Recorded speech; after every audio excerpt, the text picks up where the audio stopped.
Cordial saludo, mi nombre es Susana Uribe, soy residente de primer año del Servicio de Alergología de la Universidad de Antioquia. Hoy les vengo a hablar de hipersensibilidad a medicamentos. Mi asesor fue el doctor Ricardo Cardona Villa, coordinador del programa, y un cordial agradecimiento al rector, el doctor Mauricio Avilar Ramírez, y a nuestro decano Carlos Alberto Palacio Acosta. Para empezar entonces a hablar de hipersensibilidad a medicamentos, primero vamos a hablar de epidemiología, un poquito la definición de la hipersensibilidad, la fase de reconocimiento, sensibilización, la fase efectora y el diagnóstico.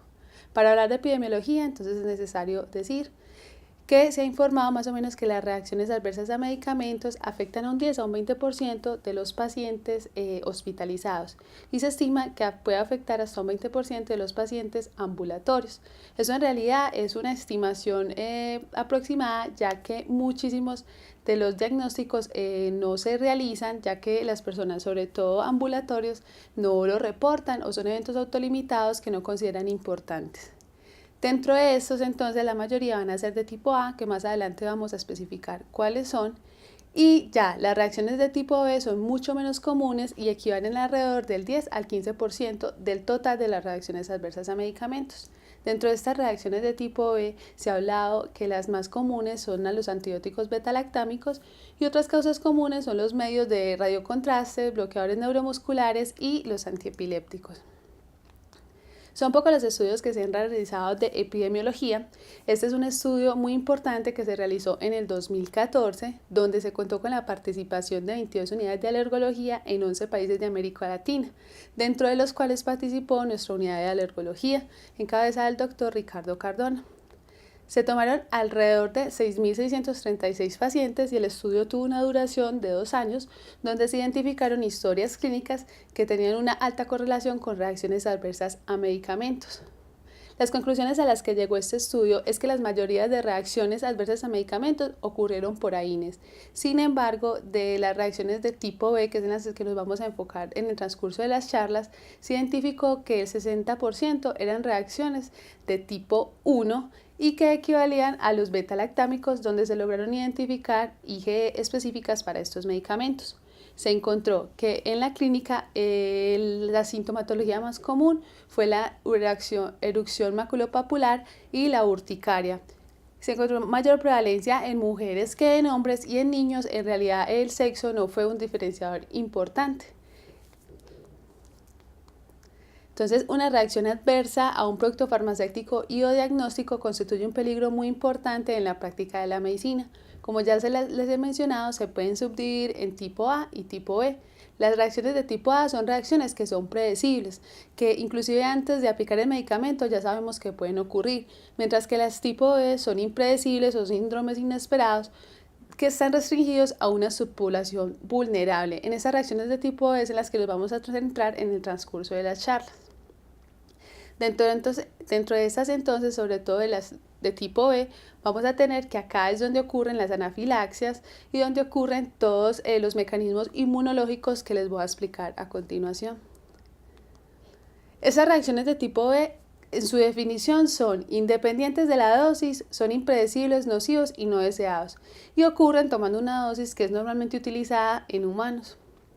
Se pueden dividir según el tiempo de presentación clínica. Consideramos que son inmediatas cuando ocurren durante la primera hora y que son no inmediatas cuando ocurren después de la primera hora. Estas no inmediatas pueden ocurrir después de la primera hora hasta más o menos las 8 o 12 horas, pero también hay reacciones que son muy tardías que pueden ocurrir hasta 2 a 4 semanas, secundario a la exposición del medicamento, y esto ocurre, por ejemplo, en el Steven Johnson y en el DRES. La patogénesis y la fisiopatología, entonces la alergia a medicamento como tal, debe haber un mecanismo inmunológico que esté implicado. Estas reacciones adversas las pueden dar anticuerpos o pueden ser mediados por células T y la actividad está dirigida contra drogas o contra sus metabolitos.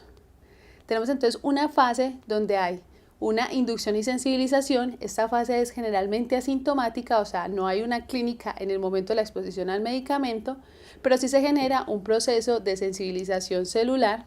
Y la segunda es la fase de reconocimiento o la fase ya efectora, donde sí vamos a ver todo el patrón clínico. La presentación clínica más común, como ya les había mencionado, son las erupciones maculopapulares y la urticaria. Son reacciones locales, autolimitadas, pero también puede haber reacciones más sistémicas como la necrólisis epidérmica tóxica, el síndrome de Steven-Johnson, el DRESS y reacciones dirigidas a un órgano blanco como ocurre en la hepatitis inmune e hipersensibilidad inducida por drogas. Entonces, en la fase de reconocimiento y sensibilización, la mayoría de los agentes farmacológicos tienen estructuras que son en realidad muy pequeñas y son muy simples. Tienen un muy bajo peso molecular, lo que no permite que el sistema inmunológico los reconozca de forma inmediata. Para esto entonces se han planteado diferentes hipótesis para determinar cómo el sistema inmunológico los puede reconocer. Dentro de estos tenemos entonces el concepto apteno. En el apteno como tal del medicamento se une de forma covalente con proteínas autólogas, por ejemplo, la albúmina sérica. Este complejo apteno-proteína sí puede ser reconocido por las células T o los linfocitos T y los linfocitos B. Entonces ocurre acá que tenemos el apteno se une a una proteína autóloga o de la membrana de la célula, es reconocido por las células presentadoras de antígeno, quienes presentan a los linfocitos C vírgenes. Se hace entonces una diferenciación de los linfocitos C y también puede ser reconocido por los linfocitos B. Hay una interacción entonces entre linfocitos C y linfocitos B a través de sus coestimuladores como CD40, CD40 ligando, CD80, 86 y CD28, y esto genera un cambio de isotipo en el linfocito B para que produzca entonces inmunoglobulina E, que más adelante va a tener un alto impacto en la fase efectora. Dentro de los medicamentos que más se ha descrito, el ejemplo pues más estudiado es con las penicilinas, quienes se unen a la albúmina sérica y son reconocidos por la célula presentadora de antígenos, las células dendríticas especialmente, y pueden ser presentados a través del complejo mayor histocompatibilidad tipo 2 o a través del complejo mayor histocompatibilidad tipo 1. De acuerdo al lugar de presentación también va a variar la presentación clínica que sea. Entonces, para recordar, que el apteno se une a una proteína soluble de manera covalente, este es reconocido específicamente y presentado por células B, y eso induce formación de anticuerpos específicos para el fármaco. Existen drogas que son químicamente inertes, pero pueden ser bioactivados a través de los procesos normales del metabolismo. Dentro de estas, el ejemplo más importante es del sulfametoxazol, muy utilizado en pacientes con VIH, donde a nivel hepático es metabolizado por la citocromo P450, generando el sulfametoxazol hidroxalacina. Este sufre un proceso de autooxidación y como tal, este es el producto químico o determinante antigénico que va a ser reconocido por el sistema inmunológico y en el cual se va a desarrollar todo el proceso de hipersensibilidad. El concepto PI es otro concepto en donde se plantea que estas moléculas de bajo peso molecular también tienen la capacidad de unirse de manera reversible, pero de forma directa a los receptores inmunológicos, principalmente al TCR y al complejo mayor de histocompatibilidad. Ahí ha habido pues como una discusión dentro de cuál de los dos receptores prefiere pues como tal el medicamento y qué modificaciones conllevan a que estos receptores los reconozcan como algo y generen toda la respuesta inmunológica de base. La reacción cruzada es una de las propuestas que se ha realizado y se ha demostrado que no siempre se requiere un contacto previo con el medicamento para hacer que se genere una respuesta clínica. Se ha encontrado entonces, por ejemplo, anafilaxis inducida por cetuximab, agentes neuromusculares, y todo esto puede ser explicado por el concepto PI. Aquí influyen mucho los factores genéticos, ya que la incidencia de hipersensibilidad varía de acuerdo a la etnia del paciente. Se han encontrado haplotipos del complejo mayor de histocompatibilidad para que está asociado con el proceso de hipersensibilidad a los medicamentos. Dentro de estos, uno de los más estudiados es el abacavir, donde se encontró un haplotipo HLA-B5701 y en la carbamazepina también se encontró un HLA-B1502. Esto fue en población asiática. En el abacavir se encontró que los pacientes con este haplotipo, a dosis inclusive muy bajas del abacavir, podían generar respuesta en el primer contacto con el medicamento, pueden desencadenar todo el proceso clínico de la fase efectora. El concepto PI también entonces nos habla que los medicamentos se adhieren de forma reversible, pero nos preguntamos cómo las células T logran pues como esa especificidad frente a un medicamento de tan bajo peso molecular. Para esto se ha propuesto entonces que se puede unir, como ya les había dicho, al complejo mayor histocompatibilidad o al TCR. Y se ha explicado que no se requiere como todo el proceso de presentación antigénica para que se dé la respuesta, es decir, que este es un proceso muchísimo más rápido. Y estas células T pueden haber adquirido una especificidad adecuada después de haber tenido una reacción accidental con virus que son estructuralmente relacionados con el medicamento. Este modelo lo propuso Maxinger, donde él propone que el sistema inmune está más preocupado por un peligro potencial.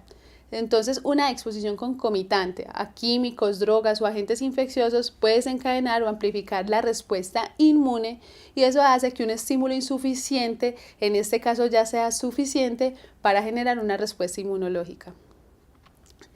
Los medicamentos que más se han descrito en este concepto son las sulfonaminas, anticonvulsivos, antibióticos, betalactámicos, el alopurinol, los AINES y la nevirapina.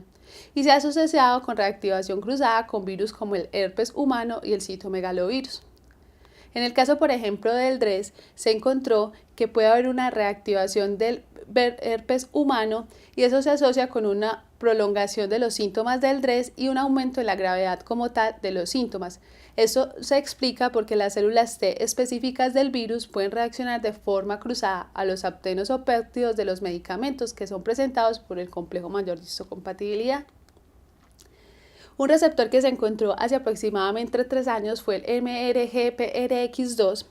Sabemos pues que los mastocitos, o pues les comento que los mastocitos generalmente o clásicamente son activados por la inmunoglobulina E. Sin embargo, ellos tienen la propiedad de generar una respuesta independiente de anticuerpos por sustancias catiónicas que denominamos secretagogos básicos. Este receptor, que es un receptor acoplado a la proteína G en la membrana del mastocito, es el objetivo de muchas drogas de moléculas pequeñas asociados con reacciones de hipersensibilidad no alérgicas. Entonces acá tenemos el receptor que al interactuar sobre todo con bloqueadores neuromusculares, aunque también se ha descrito con quinolonas, genera una activación de la fosfolipasa C-gamma2, que a su vez va a generar una activación del inositol trifosfato y el deacilglicerol, y esto con lo que conlleva es que haya un aumento en la liberación del calcio intracelular, que da una degranulación de los gránulos preformados del mastocito, donde se contiene como tal la histamina y se genera todo el proceso clínico. Además, que un aumento en el metabolismo del ácido araquidónico con su consecuente liberación de prostaglandinas y leucotrenos, y a nivel del núcleo también se aumenta la producción de citoquinas proinflamatorias. Esto se encontró en ratones donde al bloquear este receptor y estimularlos con los bloqueadores neuromusculares no generaron ninguna respuesta. Sin embargo, en los ratones a los que no se les realizó un bloqueo del receptor y se les aplicaron los bloqueadores neuromusculares y presentaron una respuesta. Esto abre la puerta pues a muchas terapias que se pudieran aplicar en este tipo de hipersensibilidades. Ya entonces, teniendo la fase de sensibilización, ya cuando el sistema inmunológico reconoce como tal el medicamento, en la fase efectora ocurre cuando el evento de sensibilización pasó atrás y hay una nueva exposición al medicamento. Los mejores estudiados en medicamentos son las reacciones mediadas por la inmunoglobulina E, que las denominamos de tipo 1, y las mediadas por células, que son de tipo 4. Para esto entonces utilizamos la clasificación de Kubs y Gell, que divide las reacciones de hipersensibilidad del 1 al 4. Vamos pues a ir como a centrarnos en cada uno de estos. Entonces, las reacciones de tipo 1 ya tenemos que hay unas células T y unas células B que ya están sensibilizadas al medicamento. Se genera entonces el complejo aptenoproteína. Este es presentado por las células presentadoras de antígeno, las células T que ya están sensibilizadas, y los linfocitos B también son capaces de reconocer como tal el estímulo. Esto conlleva a que haya una producción de IgE específica frente a este complejo aptenoproteína, y esta IgE específica que es liberada al medio es reconocida por los mastocitos. Se une a su receptor de alta afinidad y esto genera la liberación de las moléculas preformadas en el mastocito como histamina, leucotrenos, y eso causa los síntomas como tal de la alergia. Es muy importante resaltar que esta es una reacción inmediata, es decir, en menos de una hora, y puede ir desde reacciones muy leves como la urticaria y reacciones maculopapulares hasta reacciones graves que ya sería pues como la anafilaxia. Las reacciones de tipo 2 y 3 en realidad no están muy descritas en la hipersensibilidad a medicamentos. Son similares entre las dos y básicamente lo que ocurre es que hay una formación de inmunocomplejos que pueden afectar articulaciones, pueden afectar plaquetas, pueden generar problemas pues a nivel de órgano blanco. De lo que se ha descrito, por ejemplo, es el desarrollo de una reacción inmune IgG frente a un octeno complejo portador.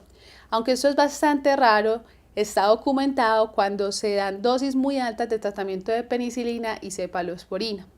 Además, también se ha descrito que hay una adherencia inespecífica que puede ocurrir entre un medicamento o un metabolito, este se absorbe en la membrana del eritrocito, se crea un nuevo complejo antigénico en combinación con la membrana celular y esto da como resultado una trombocitopenia inmune inducida principalmente por quinina, que es el que más se ha investigado, y esto es causado entonces por una IgG o IgM que reaccionaron con epítopes seleccionados de glucoproteínas de la membrana de las plaquetas. Ya la hipersensibilidad tardía a medicamentos mediada por células T es una de las que más está estudiada.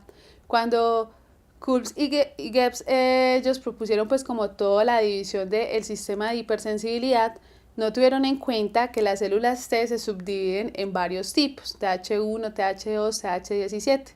Ya el señor Pichler, más o menos en el 2013, realizó esta subclasificación y esta en realidad nos sirve mucho para entender el proceso de hipersensibilidad de los medicamentos. Entonces vamos pues como a desglosar cada una de ellas. Estos son los medicamentos que se han estudiado más en las reacciones de tipo 4. Vemos que son bastantes. Dentro de los que más nos importa, pues como a nivel clínico, están los betalactámicos, penicilinas, cefalosporinas, quinolonas, los relajantes musculares. Eso nos habla que las reacciones no siempre tienen que ser inmediatas, es decir, no ocurren inmediatamente en la primera hora, sino que pueden ocurrir, como ya les había comentado, una hora después, inclusive desde 2 a 4 semanas después. En estos procesos tardíos es donde van a estar involucrados todo el proceso de hipersensibilidad que acá les voy a explicar. Tenemos entonces las reacciones de tipo 4A. En esta reacción entonces la célula presentadora de antígenos presenta ya un medicamento al cual uno ya está sensibilizado, pero se lo presenta es a las células TH1. Las células TH1 liberan entonces bastante interferón gamma y eso genera el aumento de los macrófagos, liberando todas sus citoquinas proinflamatorias. Eso es, por ejemplo, en común en la respuesta a la tuberculina cuando se hace pues a nivel subcutáneo. Esto también es importante porque se pueden estimular. Recuerden pues que les había comentado que las células presentadoras de antígeno tienen la capacidad de presentar tanto a nivel del complejo mayor histocompatibilidad tipo 2, como es en este caso, pero también pueden hacer una presentación a través del complejo mayor histocompatibilidad tipo 1, en lo cual la estimulación sería hacia células T CD8. Estas tienen una actividad citotóxica, entonces puede haber una relación entre la 4A y la 4C que ahorita vamos a explicar. Las tipo 4B, por su parte, generan una presentación hacia las células TH2. Las células TH2 generan una alta producción de citoquinas como la interleuquina 4, la interleuquina 5. La interleuquina 5 tiene una actividad importante sobre el aumento en la proliferación de los eosinófilos y su reclutamiento. Y por otro lado, la interleuquina 4 tiene una actividad sobre los linfocitos B, aumentando su diferenciación hacia inmunoglobulina E específica. Ahí vemos también cómo una reacción de tipo 4B también tiene un enlace con reacciones de tipo 1, que fue las primeras que les expliqué. Esto es más común en exantemas maculopapulares ricos en eosinófilos. Más o menos pues en la clínica lo veríamos así y a nivel histológico habría una importante infiltración de eosinófilos que concordaría pues como con toda la fisiopatología. Las tipo 4C, acá los linfocitos T actúan como células efectoras, no cooperadoras como en las anteriores, sino que estas células T son citotóxicas y desempeñan un papel muy importante en todas las enfermedades cutáneas maculopapulares o ampollosas. Por ejemplo, la pustulosis exantémica generalizada aguda o en la dermatitis de contacto. Acá lo que ocurre entonces es que al tener esta interacción, los linfocitos T generan una liberación importante de perforinas y grancinas que van a actuar sobre el queratinocito, y estos queratinocitos sufren pues una lisis celular, una destrucción y una apoptosis, y esto entonces lo vamos a ver sobre todo en síndromes como el de Stevens-Johnson y la necrólisis epidérmica tóxica. Son reacciones entonces en realidad muy tardías que pueden ocurrir de 2 a 4 semanas, secundario a la exposición como tal del medicamento. Las reacciones de tipo 4B, estas no están tan estudiadas en los medicamentos, se han reportado casos y se asocian básicamente es con síndrome lúpico inducido por drogas. Ha sido reportados, por ejemplo, con fenitoína, isoniazida, sulfasalacina, amiodarona, y lo que ocurre en esto es que hay una presentación a los cianolinfocitos, pero más TH17. Estos liberan quimiosinas como CXCL8, que es un quimiotáctico importante para los neutrófilos. Entonces, en esta hay una alta infiltración de los neutrófilos. Eso es todo pues lo propuesto en la literatura. El servicio de alergología en cabeza pues del doctor Ricardo Cardona ha tratado pues como de generar una visión integral, colocando pues como esta propuesta que les traigo el día de hoy. Acá lo que hacemos es tratar de generar una relación dentro de todas las respuestas, porque como ya vimos antes, no se pueden mirar de una forma aislada, una puede llevar a la otra y viceversa. Tenemos entonces acá como eje central a las células T. Las células T son las que van a determinar, de acuerdo, como ya vimos, a la susceptibilidad del paciente, al medicamento al cual se está exponiendo, al tipo de sensibilización, una respuesta, que puede ser TH1, TH2, TH17. En caso entonces de las TH1, las células T que se van a sensibilizar hacia una respuesta TH1, nos va a dar entonces acá una activación de tipo 4A. Como vimos, esta reacción de tipo 4A también puede tener una interacción con las células B, que van a generar anticuerpos, pero en este caso anticuerpos IgG. Esto entonces también llevaría a que una respuesta 4A se pueda tener una relación con una respuesta tipo 2 o tipo 3. Por otro lado, la respuesta TH2 tiene una alta relación con las células B, generando un cambio de isotipo hacia inmunoglobulina E. Acá se generan entonces anticuerpos específicos contra el medicamento, en este caso inmunoglobulina E, y por tanto está un proceso de hipersensibilidad de tipo 4B puede tener asociación con las de tipo 1. Por otro lado, tenemos otras que se han planteado como la TH17, que ya les dije que es poco común, y en esta básicamente lo que hay es una alta proliferación de neutrófilos y se asocia más como con lúpulos. Hay una cosa que se ha planteado y es que las células T reguladoras en los procesos de hipersensibilidad van a estar disminuidas. Y eso genera a que todo el proceso inmunológico no tenga una regulación adecuada. Hay numerosas reacciones o síntomas sugestivos de alergia que a menudo se consideran erróneamente como alergias. Para que un proceso sea alérgico debe haber un mecanismo inmunológico que lo sustente. En este caso, las reacciones son de hipersensibilidad no alérgica. Por ejemplo, a la degranulación inespecífica de los mastocitos. Esto ocurre con los opiáceos medios de radiocontrastiva vancomicina que tienen una acción directa sobre el mastocito, generando que éste libere todos sus gránulos performados, y la clínica es muy similar a la ocasionada en una reacción alérgica. También puede haber otros mecanismos como la acumulación de bradicinina que ocurre con los IECAS, y eso se ve reflejado en el angioedema de los pacientes.